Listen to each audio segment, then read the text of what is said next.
With the stroke of a pen, a 100-year journey began. Well, I was born in Idaho on a homestead near Kilgore. In the southeast corner of a state, young enough to still be wild. But my folks were from England, and they homesteaded there in 1900. But smart enough to start looking forward. It was an open canal with a little footbridge across it in 26. It had a loop that went around Fraser Hall and the old ad building, which became Swanson Hall. Colonial Hall is still there. It was a girls' dorm when I was here. And Fraser Hall was the administration building after it was built, and it replaced Swanson Hall, which wasn't called Swanson Hall in those days. Originally it was the administration building, and then it became the old ad building. I used to ride my bike across town to come over and watch the old football team play right out here in the quad when that was the football field. So I've been coming over here since I was about 9 or 10 years old enough to go across the tracks and get the other side of town. One nice thing when I was going to school, I think it was 5 guys to 1 girl, or four guys to 1 girl, which was really nice. My mother went to school here in 1909 and 10, I think, and my sister went to school here. So my heritage here goes back a long way. Oh, I had a wonderful time. This university was like a family unit. I never knew prejudice or discrimination, ever. My earliest recollections of the university were favorable ones. It was a place to go and explore. Where the mini dome now stands, my friend and I had an underground fort.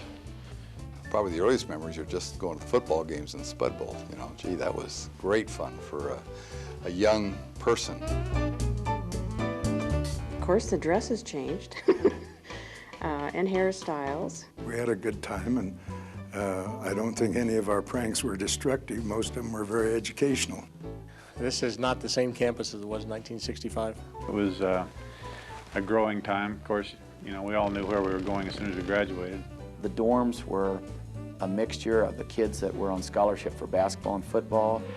Our floor had several of the guys from the 1976 team that beat UCLA. All kinds of memories of Idaho State, you know.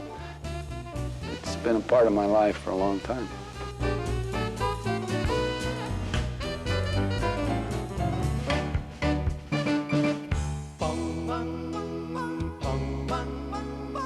All of the freshmen had to wear green beanies. No, I don't think I ever wore a beanie. We wore green beanies because we were green, didn't know much about college life or life in general. Maybe I was too ornery, I don't know. Debbie Holt's niece, she dyed her hair rather than wear a beanie. And we had to wear that things for 5 days, 7 days, something like that. I can't recall how long, but we had to wear the beanies and put up with the wrath and the capriciousness of the upperclassmen. It was nice to be able to express myself as a student and to be accepted for who I was, and I think that still is the case today. I got to know a lot of my teachers, a lot of the professors, and it was easier for me to get involved with things. I didn't feel quite as overwhelmed. That's the first thing that impressed me once I started school here was how friendly all the people were. The thing that impresses me most about the students at ISU is that they're hardworking students and they want to do more than just be taught. This is my 3rd year at Idaho State, and each year it's a confirmation that I made the right choice. Certainly our international students say that, and our out-of-state students are also pleasantly surprised when they come here. The faculty is dedicated, more so than some of the other institutions in this state. I have probably put on more mileage in the car than any other nursing faculty because I've traveled all over the state taking classes to the communities. I'm firmly convinced that it's the best academic institution in Idaho. It's blessed with an outstanding faculty, people who are here, who love their teaching, love their research. We stack up not only against other Idaho institutions, but throughout the United States.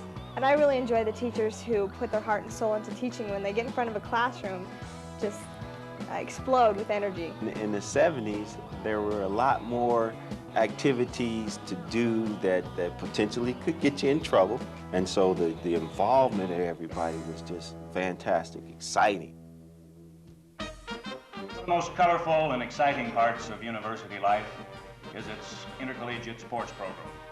To talk about this aspect of ISU today, I've asked the athletic director at the university, Mr. W. Holt, to be with us. Dave Cash and myself, we were the first team, Armistice Day 1937, to play in the new Spud Bowl.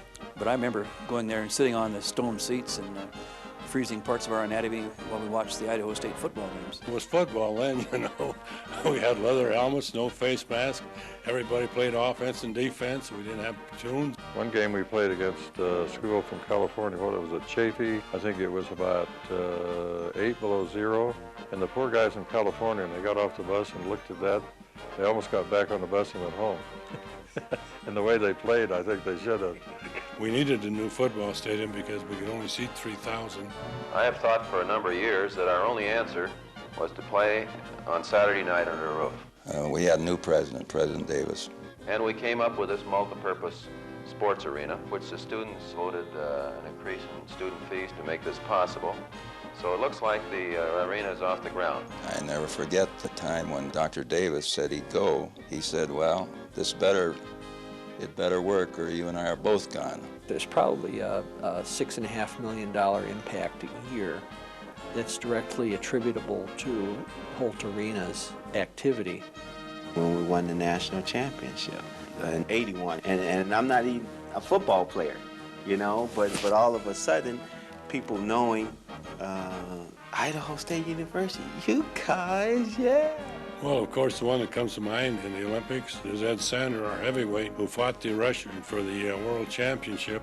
Then Spider Webb, Roger Rouse, Jerry Armstrong, and of course Amber Weldy just lately, you know, she represented the state of Idaho in the Olympic Games. I think it's really neat for the rest of the country to see that this small town and this small community can produce major athletes, and to know that I have the community behind me and it is small enough to feel like it's family to me. I think that's one of the biggest reasons why I've stayed, is that it's such a nice, tight community that I feel like I'm 100% supported here.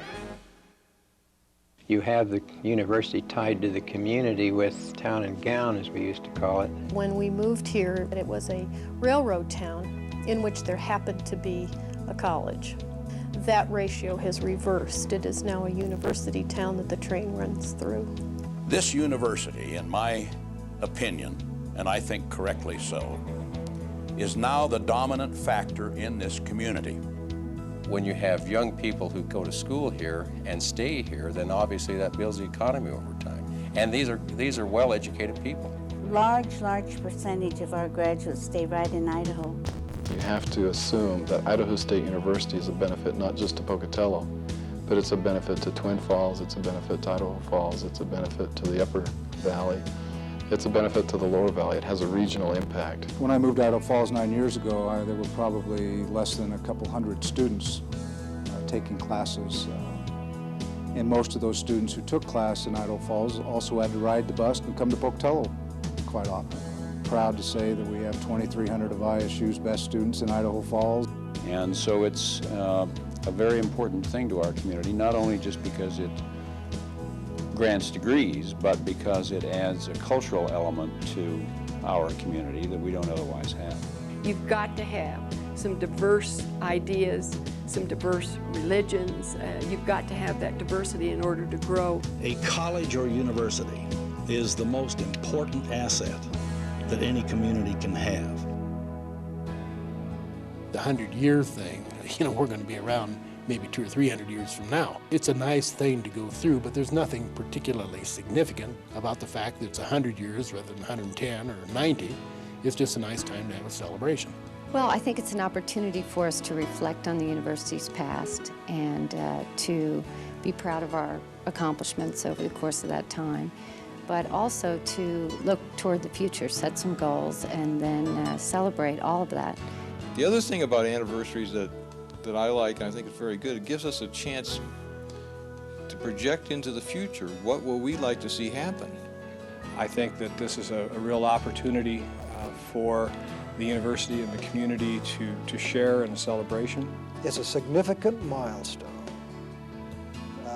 and one that is certainly worthy of extended and hearty celebration. People really do remember a lot about Idaho State and hold it very fondly. And when I tell people we're approaching our 100th birthday, they want to come back and be part of that. I think the important thing about a centennial in today's world of change is the fact that you made it. We're going to have a big party, and we're going to celebrate statewide, and everyone's going to know it. And I'm going to be there to see that nobody blows out the candles. Well, to Idaho State University and all the great faculty and staff and the wonderful students that really are the basis for the university, as well as the alums, I just say congratulations on 100 years of great success, but 100 years is just the beginning.